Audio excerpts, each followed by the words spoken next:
There's a secret society of people around you. They walk past you every day, but you never notice them. They don't announce their presence on social media. They don't talk about their morning routines at dinner parties. They don't wear their struggles like badges of honor, or post their workouts as stories, or share their meal prep on Instagram. They've mastered something most people never learn: the art of becoming invisible to distractions and visible to opportunities. While everyone else is performing their life for an audience of strangers, documenting every coffee they drink and every book they pretend to read, these people have disappeared from the performance entirely. They've gone ghost. Not because they're antisocial, not because they're hiding from life, not because they're afraid of judgment or criticism, but because they've discovered that the most powerful transformations happen in silence, in shadows, in the spaces between what everyone else is paying attention to. They've learned that real power comes from operating in the invisible spectrum. They figured out that while everyone else is competing for attention, the smartest move is to compete for results. While others are optimizing for likes, they're optimizing for life changes. While others are building audiences, they're building themselves. These people understand something fundamental about human psychology that most miss. The moment you make your transformation public, you compromise its effectiveness. The moment you start performing your change, you stop experiencing it. The moment you turn your growth into content, you turn yourself into a character playing a role instead of a person becoming something new. Today, I'm going to show you how to join this invisible revolution. How to disappear from the noise so completely that when you resurface, even you won't recognize who you've become. How to vanish from the performance of improvement and appear in the reality of transformation. This isn't about becoming a hermit or cutting yourself off from society. This is about strategic invisibility. This is about understanding that in a world where everyone is shouting, the whisper cuts through. In a world where everyone is performing, authenticity becomes magnetic. In a world where everyone is trying to get noticed, the power lies with those who can't be distracted. Here's something I've noticed after studying thousands of transformation attempts. The people who talk the most about changing are usually the ones who change the least. They announce their new diet on Monday with a long post about how this time is different. They post progress photos of their workout routine on Tuesday. They share motivational quotes about discipline and consistency on Wednesday. They write detailed captions about their journey and their why and their commitment. By Friday, they're back to their old patterns, already crafting the next announcement about their next attempt at change. This isn't character weakness. This isn't lack of willpower or commitment. This is pure psychology. When you announce your intentions, your brain gets a hit of dopamine as if you've already achieved the goal. You receive social validation for the intention, which reduces the psychological pressure to actually follow through on the action. The announcement becomes a substitute for achievement. The planning becomes a replacement for execution. The talking becomes a way to avoid doing. But there's something deeper happening here. When you announce your transformation publicly, you're not just seeking validation. You're outsourcing your accountability to people who don't actually care about your success. You're giving strangers the power to judge whether you're succeeding or failing. You're turning your personal growth into public entertainment. And here's the cruelest part. The same people who liked your announcement post will be secretly pleased when you fail. Not because they're evil, but because your failure confirms that dramatic change is impossible, which makes them feel better about their own lack of progress. The most dangerous phrase in personal development isn't, "I'll try." It's going to start. The moment you say it out loud, you've already made it less likely to happen. You've turned a private commitment into a public performance. You've shifted from internal motivation to external validation. You've changed the game from "can I actually do this" to "what will people think if I don't do this?" Ghost Protocol rule number 1. Never announce what you're building. Let your results do the talking.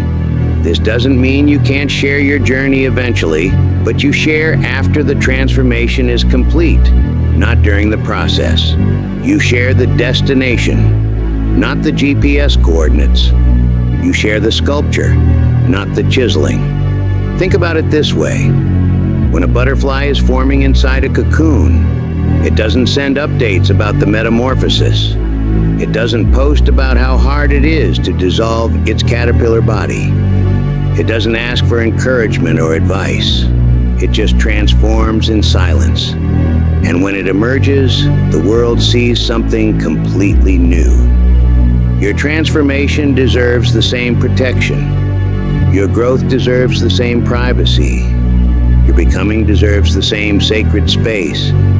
Every moment of your day, there's an invisible auction happening for your attention. And you're not the bidder. You're the product being sold. Advertisers bid millions of dollars for seconds of your focus. Social media platforms deploy teams of neuroscientists, behavioral economists, and addiction specialists to capture and hold your gaze.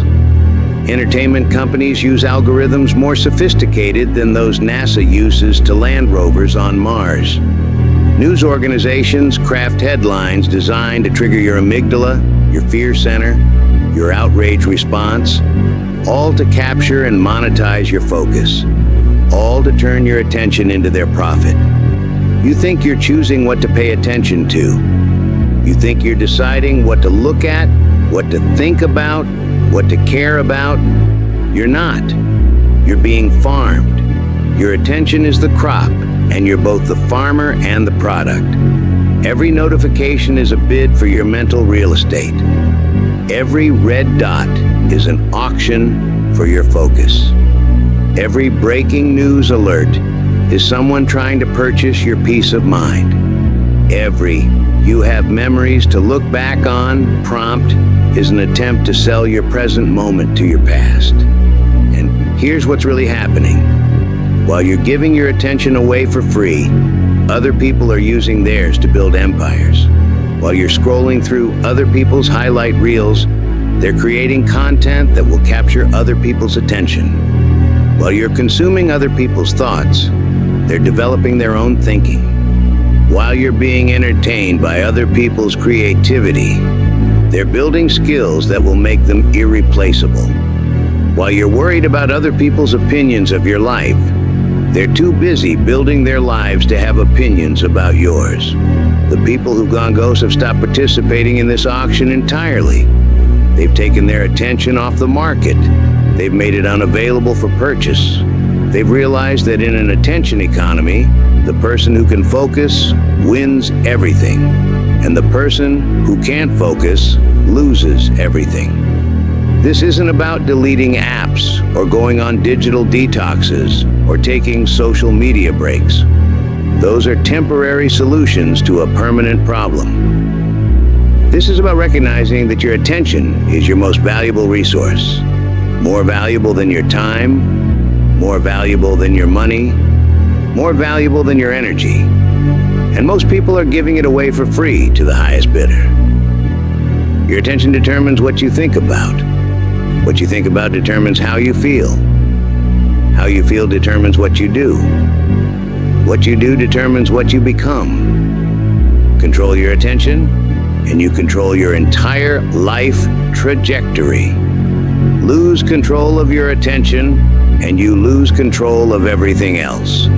The Ghost Protocol begins with taking back ownership of your mental real estate. It begins with recognizing that every moment you spend consuming someone else's content is a moment you're not creating your own. Every minute you spend in someone else's algorithm is a minute you're not building your own system. Social media has turned everyone into a performance artist.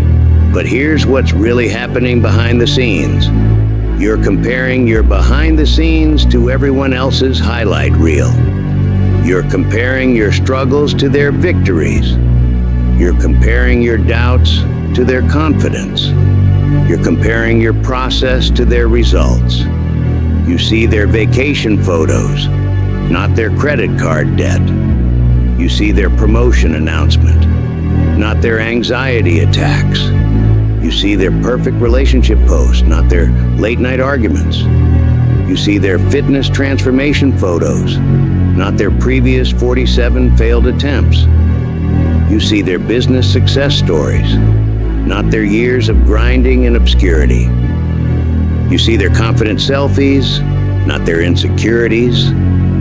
You see their wisdom quotes, not their confusion. This comparison engine is engineered to keep you feeling inadequate, so you keep consuming, keep scrolling, keep engaging. It's not accidental. It's algorithmic. The platforms make more money when you feel worse about yourself because dissatisfied people consume more content, click more ads, and spend more time online trying to feel better. You're trapped in a psychological machine designed to harvest your insecurity and convert it into profit for someone else. But the comparison problem goes deeper than social media. It's become the default operating system for how we evaluate our lives. Instead of comparing ourselves to who we were yesterday, we compare ourselves to carefully curated versions of other people.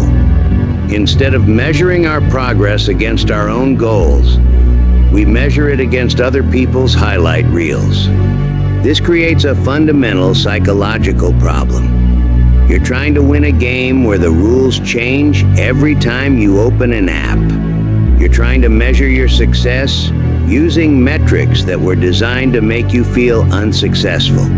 The Ghost Protocol means opting out of this comparison entirely. Not by convincing yourself that comparison is unhealthy, although it is, but by removing yourself from environments where comparison is inevitable. Not by trying to feel better about yourself while scrolling, which is impossible, but by building a life so compelling that you don't need to scroll for stimulation. When you disappear from the comparison engine, something interesting happens. You stop caring what other people are doing and start caring about what you're building. You stop measuring your worth by external metrics and start measuring it by internal growth. You stop trying to impress strangers and start trying to improve yourself. You realize that the only comparison that matters is between who you are today and who you were yesterday. The only competition that counts is between your current self and your potential self. The only audience that matters is the person you're becoming. Here's something strange about human psychology. The moment you start performing an identity, you stop becoming it. When you start posting about being disciplined, you become less disciplined. When you start talking about being focused, you become less focused. When you start sharing your productivity system, you become less productive. When you start teaching what you're learning, you stop learning as deeply. This isn't because teaching or sharing is bad. It's because performing takes energy that could be used for doing. It's because documenting takes time that could be spent building. It's because maintaining an image takes mental resources that could be applied to actual development. Every minute you spend crafting the perfect post about your workout is a minute you're not actually working out. Every moment you spend writing captions about your reading habit is a moment you're not actually reading. Every second you spend curating your image as someone who has their life together is a second you're not actually getting your life together. The performance becomes the product instead of the byproduct. The Ghost Protocol recognizes this paradox and uses it strategically. Instead of performing the identity you want to have, you focus entirely on becoming it. Instead of looking like someone who has their life together, you actually get your life together. Instead of seeming disciplined, you develop actual discipline. This creates a compound effect. While everyone else is spending 30% of their energy on building habits and 70% on documenting them, you're spending 100% of your energy on the building. While they're optimizing for perception, you're optimizing for reality. The result? You make progress faster than people who seem to be making progress faster. Most people wonder why they feel tired all the time. They blame their job, their schedule, their responsibilities, their age. They don't realize they have massive energy leaks that are draining them without providing any value in return. Energy leak number 1, mental switching costs. Every time you switch between tasks, your brain uses glucose to reorient. Every notification that breaks your focus costs energy to refocus. Every time you check social media during work, you burn mental fuel to transition back to productivity. The average person checks their phone 96 times per day. That's once every 10 minutes during waking hours. Each check is a micro decision that uses mental energy. Each switch back to the previous task requires cognitive resources. By the end of the day, you've burned through your mental fuel tank on transitions rather than progress. Energy leak number 2, emotional labor for strangers. Every time you read a comment that annoys you, your body produces stress hormones. Every time you see news that upsets you, your nervous system activates fight or flight responses. Every time you engage in arguments with people you'll never meet about topics that don't affect your life, you drain emotional energy that could be used for your actual relationships and goals. You're spending emotional resources on people who don't care about you, about problems you can't solve, about situations you can't control. Energy leak number 3, decision fatigue from meaningless choices. Your brain treats all decisions equally in terms of energy expenditure. It uses the same mental resources to decide what to watch on Netflix as it uses to decide important life choices. When you're constantly making micro decisions about entertainment, food, clothes, and activities, you exhaust your decision-making capacity before you get to choices that actually matter. Energy leak number 4, comparative analysis paralysis. When you're constantly comparing your life to others, your brain is running background calculations. Am I doing better or worse than this person? Should I be doing what they're doing? Why don't I have what they have? These calculations use processing power that could be applied to actually improving your situation. The GHOST protocol involves plugging these energy leaks systematically. Instead of managing your time, you manage your energy. Instead of trying to do more things, you eliminate energy drains so you have more fuel for the things that matter. When you stop bleeding energy to meaningless activities, you suddenly have abundant energy for meaningful ones. Building in the basement. Every significant breakthrough in history happened in private before it appeared in public. Einstein developed the theory of relativity while working as a patent clerk, not while giving lectures at universities. The Wright brothers built the first airplane in a bicycle shop in Dayton, Ohio, not at a press conference or tech summit. Steve Jobs and Wozniak created Apple in a garage, not in a boardroom full of investors. Marie Curie discovered radium in a converted shed, not in a state-of-the-art laboratory. These weren't accidents.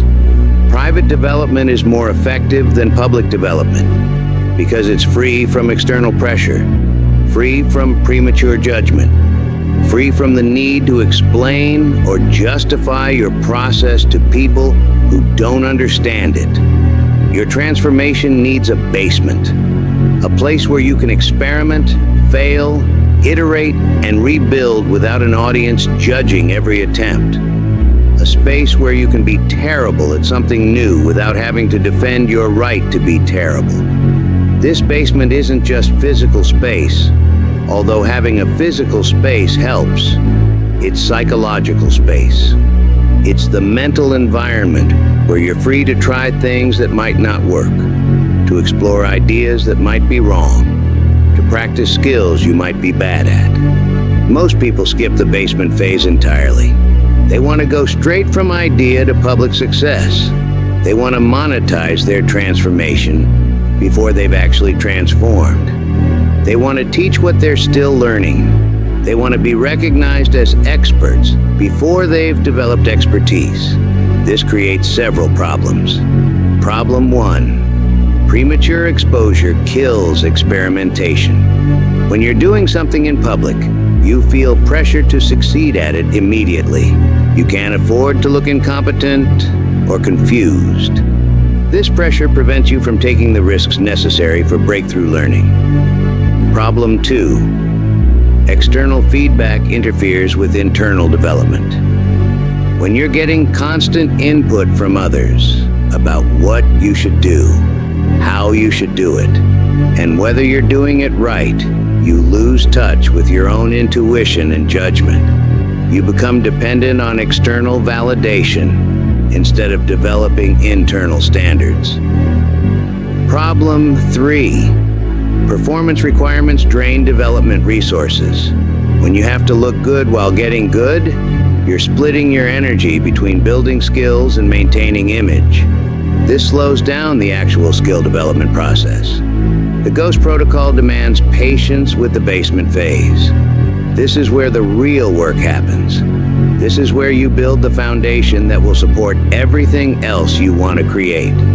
But here's what makes this challenging. Basement work is boring. It's repetitive. It's unglamorous.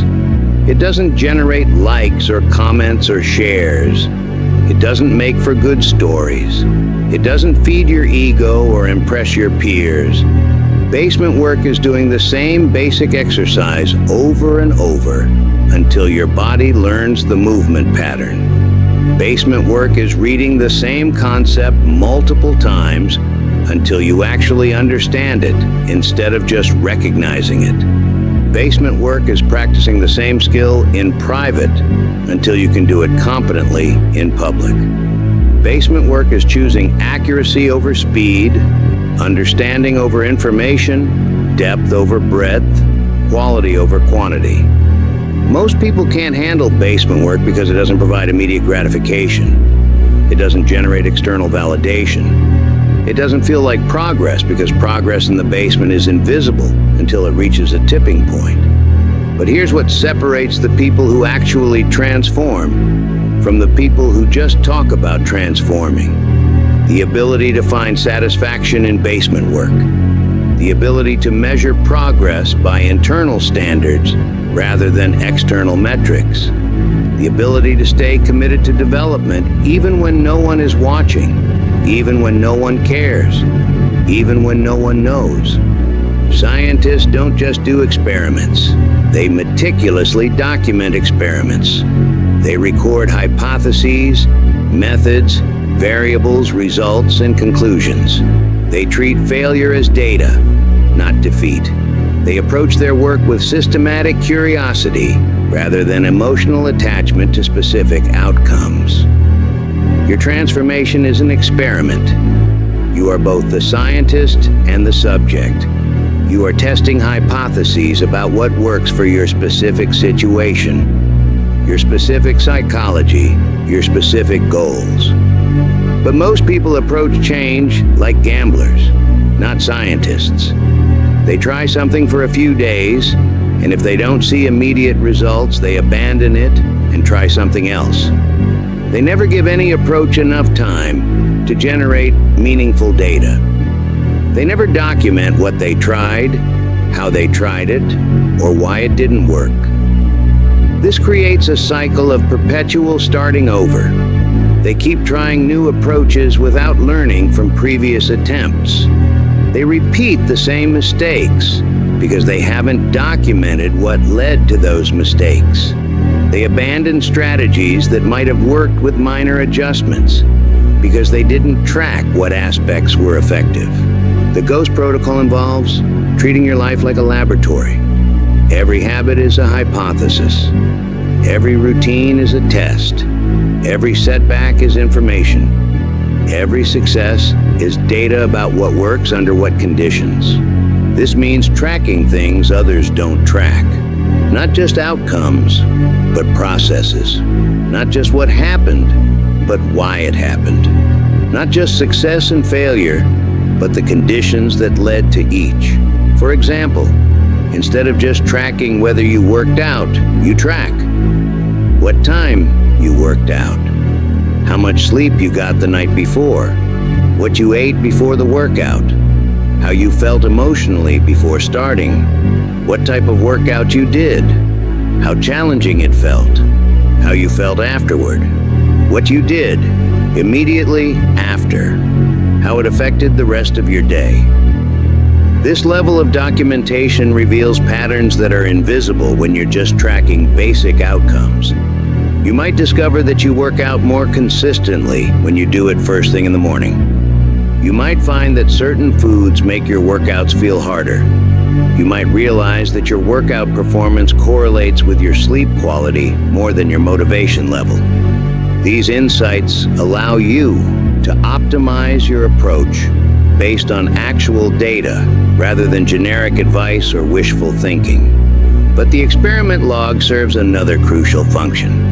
It builds your confidence in your ability to solve problems systematically. When you approach challenges with scientific curiosity instead of emotional reactivity, you develop resilience. When something doesn't work, instead of feeling like a failure, you feel like you've collected valuable data. Instead of getting discouraged, you get curious. This shift in perspective changes everything. Obstacles become experiments. Setbacks become information. Failures become feedback. While everyone else is focused on dramatic, visible changes that generate social media content, you're making tiny, invisible adjustments that compound over time into massive transformations. You're not doing radical diet overhauls that you can post about. You're slightly adjusting your eating window each day until intermittent fasting becomes natural. You're not doing extreme workout challenges that generate before and after photos. You're adding one more rep, one more minute, one more degree of difficulty until strength becomes automatic. You're not reading for hours to hit arbitrary page goals. You're reading one more page than yesterday until learning becomes addiction. You're not making dramatic lifestyle changes that require announcements. You're making micro adjustments that are invisible to others and often invisible to you, but that compound exponentially over time. These micro adjustments are invisible to others because they don't cross the threshold of social significance. Nobody notices when you eat dinner 30 minutes later. Nobody cares when you do 5 more push-ups. Nobody tracks when you read 2 more pages. But they're also invisible to your own resistance mechanisms. Your brain doesn't fight changes it can't perceive as threats to your current identity. Your psychology doesn't rebel against improvements that feel natural and sustainable. Here's the mathematical advantage. Small improvements compound faster than large ones because they're sustainable. You can make a small improvement every day for years. You can only make large improvements occasionally. A 1% improvement every day for a year results in being 37 times better.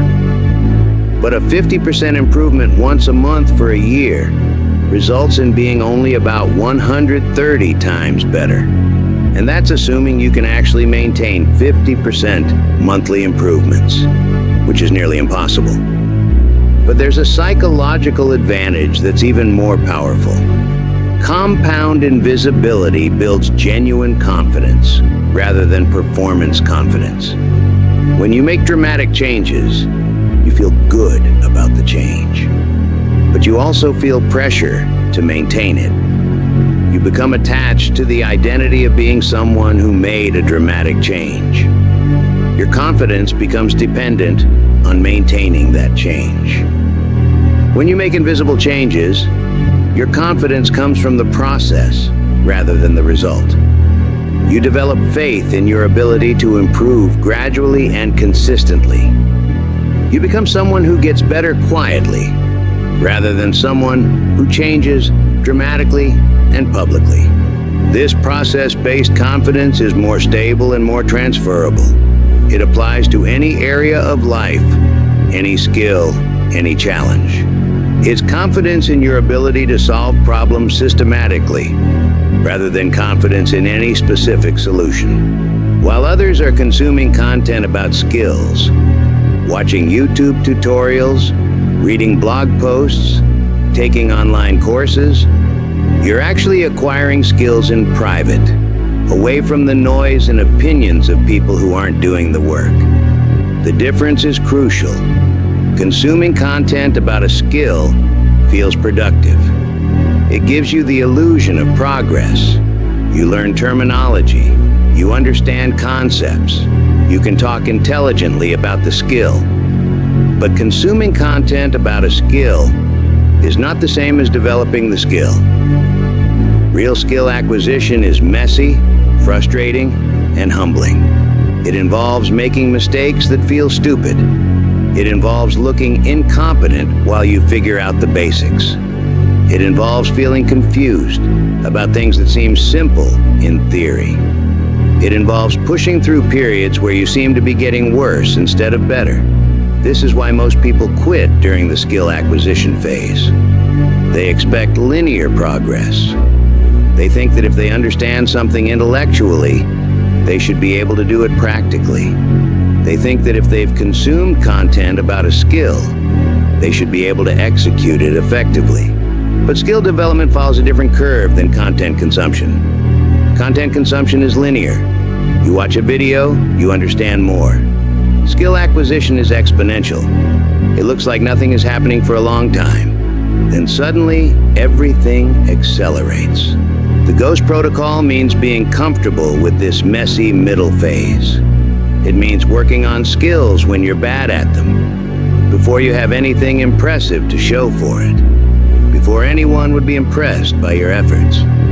This requires a fundamental shift in how you measure progress. Instead of measuring progress by results, you measure progress by consistency. Instead of measuring progress by what others think, you measure progress by what you can do that you couldn't do before. It also requires accepting that skill development is not a performance. You're not trying to impress anyone. You're not trying to prove anything. You're simply trying to get better at something you want to be able to do. This creates several advantages. Advantage 1, you can focus entirely on learning instead of looking good while learning. You can make mistakes without worrying about judgment. You can ask basic questions without feeling stupid. You can start over without feeling like you're failing. Advantage 2, you develop genuine competence instead of performative competence. You learn to do things correctly rather than learning to look like you're doing things correctly. You build actual ability rather than the appearance of ability. Advantage 3, you develop intrinsic motivation rather than extrinsic motivation. You continue working on skills because you enjoy the process of getting better, not because you enjoy the attention that comes from being better. While everyone else is optimizing for productivity, trying to do more things faster, you're optimizing for depth, trying to do important things better. The difference is that productivity is about quantity, and depth is about quality. Productivity is about efficiency, and depth is about effectiveness. Productivity asks, how can I do this faster? And depth asks, how can I do this better? In an attention economy, depth becomes a superpower. While everyone else is skimming the surface of multiple topics, you're diving deep into few topics. While they're consuming information broadly, you're developing understanding deeply. While they're trying to learn everything, you're trying to master something. This creates exponential advantages. Deep work advantage. 1. You develop expertise instead of familiarity. Expertise can be monetized, taught, and leveraged. Familiarity is just having opinions about things you don't really understand. Deep work advantage. 2. You create value instead of consuming value. The economy rewards creators more than consumers, producers more than spectators, experts more than generalists. Deep work advantage. 3. You develop focus as a skill rather than treating it as a natural talent. Focus is like a muscle. It gets stronger with training and weaker with neglect. Most people are weakening their focus muscle every day by practicing distraction. You're strengthening yours by practicing concentration. But deep work requires defending your attention aggressively. It requires saying no to most opportunities, so you can say yes completely to few opportunities. It requires disappointing people who want your time for things that don't align with your priorities. The Ghost Protocol makes this easier because you're not visible to most of the distractions and requests that fragment other people's attention. When you're not constantly available, people stop expecting you to be constantly available. When you're not participating in every conversation, people stop including you in every conversation. This isn't antisocial, it's strategic. You're choosing depth over breadth, quality over quantity, expertise over familiarity. After months or years of Ghost Protocol, something interesting happens. You return to the same environments, interact with the same people, encounter the same situations, but you're operating from a completely different level. People who knew you before don't understand what changed. They can see the results, but they can't trace them back to any specific moment or decision or event. They might say you got lucky, or found your calling, or finally got motivated. They can't see the invisible work that created the visible results. This isn't about impressing others, although the transformation will be impressive. This is about the quiet satisfaction of knowing that your success wasn't accidental. It was architected, it was built deliberately, piece by piece, decision by decision, day by day, in the shadows where real work happens. You've developed what I call invisible competence, the ability to make difficult things look effortless, complex things look simple, and extraordinary things look ordinary. When people see you now, they don't see someone who got motivated or found their passion. They see someone who simply operates differently. Someone who has a different relationship with discomfort, a different approach to problems, a different way of making decisions. They can't copy what you've done because they can't see what you've done. They see the results of the system, but they don't see the system itself. They see the sculpture, but they miss the chiseling. This creates a strange social dynamic. People will ask you for advice, but they won't follow it when you give it. They'll ask you to explain your success, but they won't believe your explanation. They'll want to know your secret, but they won't be satisfied when you tell them there was no secret. Just consistent, invisible work over extended periods. They're looking for a hack, a shortcut, a system, a trick. You're offering them a process that requires time, patience, and faith in delayed gratification. They want magic. You're providing method. Your transformation isn't just about changing what you do. It's about changing what frequency you operate on. Most people operate on the frequency of immediate gratification. They make decisions based on what feels good right now, what provides instant relief, what offers immediate pleasure or immediate escape from discomfort. This frequency is crowded. Everyone is competing for the same immediate rewards, the same instant pleasures, the same quick fixes. This creates a lot of noise, a lot of competition, and a lot of frustration. Others operate on the frequency of social validation. They make decisions based on what will get approval from others, what will generate likes and comments and shares, what will maintain their image or improve their social status. This frequency is also crowded. Everyone is competing for the same social rewards, the same external validation, the same public recognition. This creates anxiety, comparison, and the need to constantly perform. The Ghost Protocol teaches you to operate on the frequency of long-term compounding. You make decisions based on what will serve the person you're becoming, not the person you are now. You optimize for the person you'll be in 5 years, not the person you are today. This frequency is nearly empty. Very few people are thinking in terms of long-term compounding. Very few people are making decisions based on their future self rather than their current self. Very few people are willing to sacrifice immediate gratification for long-term transformation. This frequency shift changes everything.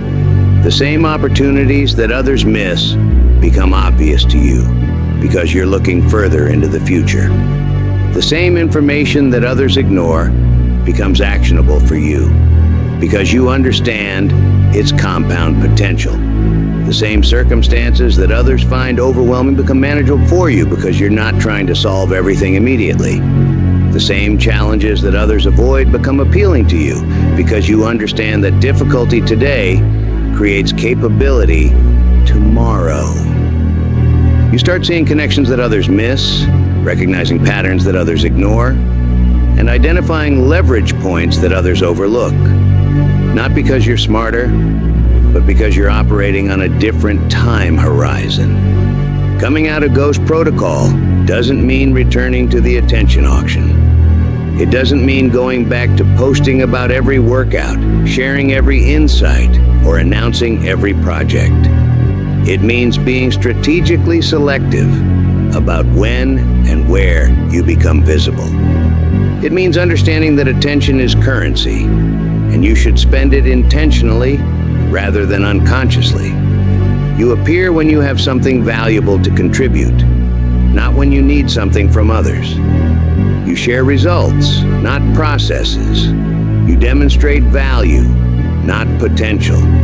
You solve problems for others, not create content about having problems yourself. You show what you've built, not what you're trying to build. This selective visibility compounds your impact. Because you're not constantly asking for attention, when you do appear, people pay attention. Because you're not always sharing, when you do share, people listen. Because you're not perpetually performing, when you do perform, people notice. You've built what marketers call earned media. Attention that comes from providing value rather than demanding attention. You develop what psychologists call authentic authority, influence that comes from demonstrated competence rather than claimed expertise. This creates a powerful dynamic. People become curious about you instead of tired of you. They wonder what you're working on instead of feeling overwhelmed by your constant updates. They respect your opinion because they know you don't share opinions casually. But selective visibility requires discipline. It requires resisting the urge to share every insight, post every achievement, or respond to every trending topic. It requires being comfortable with people not knowing what you're doing or thinking you're not doing anything. This discipline pays dividends. When you do choose to become visible, you have genuine impact instead of just generating noise.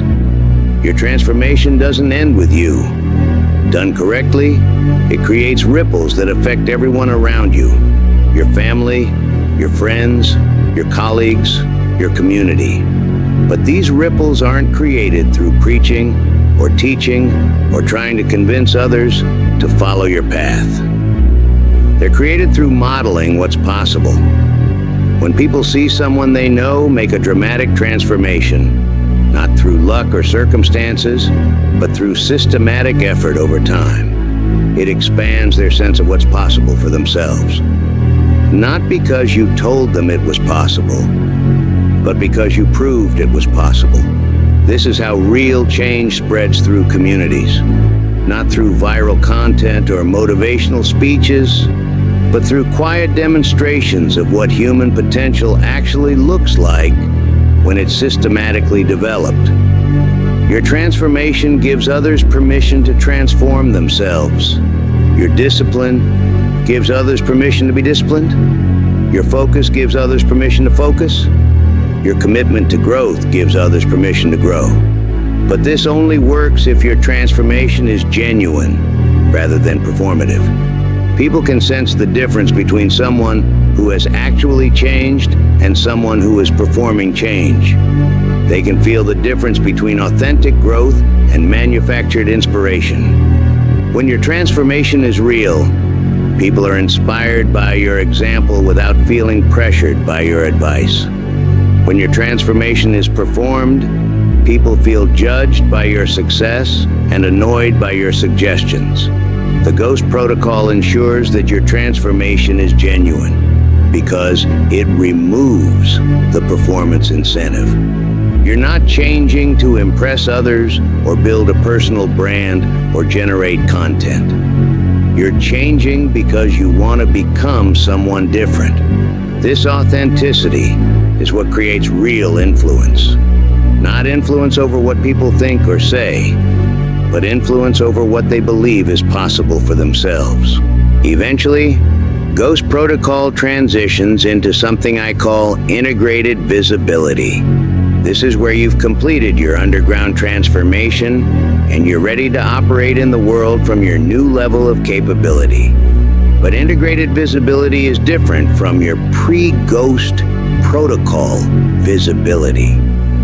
You're not going back to the attention economy or the comparison engine or the performance treadmill. You're operating with the systems and standards you developed during your invisible phase. This means you share value, not vulnerability. You offer solutions, not just stories about problems. You maintain your focus practices even when you're more socially active. You protect your deep work time even when you're more publicly visible. You keep your core development work private even when you share some results publicly. Your basement remains your basement. You stay connected to the process that created your transformation rather than getting attached to the results of your transformation. You remember that your primary relationship is with your future self, not with your audience. Integrated visibility allows you to have impact without losing your edge. You can contribute to your community without compromising your development. You can help others without sacrificing your own growth. But this requires constant vigilance. The gravit